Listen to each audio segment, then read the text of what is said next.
আরেকটি ভিডিওতে। আজকের ভিডিওতে আমরা এই সিরিজের এপিসোড নাম্বার 4 নিয়ে আলোচনা করব। তো আজকের এই ম্যাচটার সিদ্ধান্ত গ্রহণ করা হবে যে কে জিতবে। ইতিমধ্যে স্কোর বোর্ডে 2-1 খুলনা এগিয়ে আছে। তো এখন পেসারদের মধ্যে যারা এগিয়ে থাকবে তারা একটি পয়েন্ট পাবে। তো পেসারদের নিয়ে আলোচনা করলে আমার মনে হয় বেশি দূর যেতে হবে, কারণ মুস্তাফিজ আর শরীফুল সেরকম ফর্মে আছে আর তারা হারিয়ে দিতে পারে বাংলাদেশের দুঃখিত খুলনার শফিউল আলামিন ও শহীদুল ও মাশরাফিকে।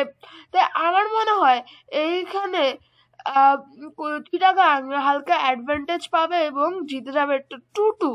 এবার আমরা যেটাকে ট্রাই করেছিলাম লোয়ার মিডল অর্ডারে কে এগিয়ে সেটা ডিসিশন বের করব, যাতে আমরা এই ম্যাচটাতে কে জিতেছে সেটা বের করতে পারি। তো খুলনার লোয়ার মিডল অর্ডারে আছে মাশরাফি বিন মুর্তজা, শফিউল ইসলাম, আলামিন হোসেন।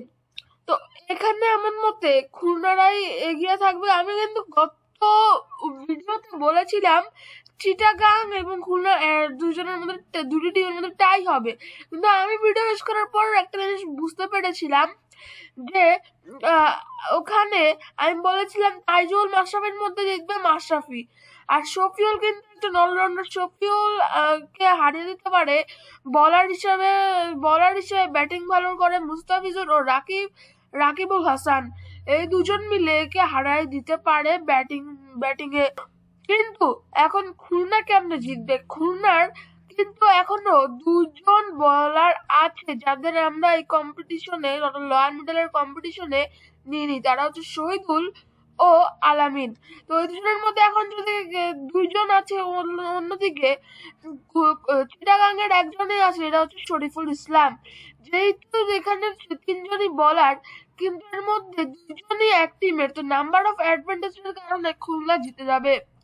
তো এই ম্যাচের উইনার হয়ে যাবে খুলনা। আর এই সিরিজের চতুর্থ এপিসোডটা এখানে শেষ করছি, কারণ এখন যদি আমরা আরেকটা ম্যাচের কথা ধরি তাহলে ভিডিওটি 3 মিনিটের বেশি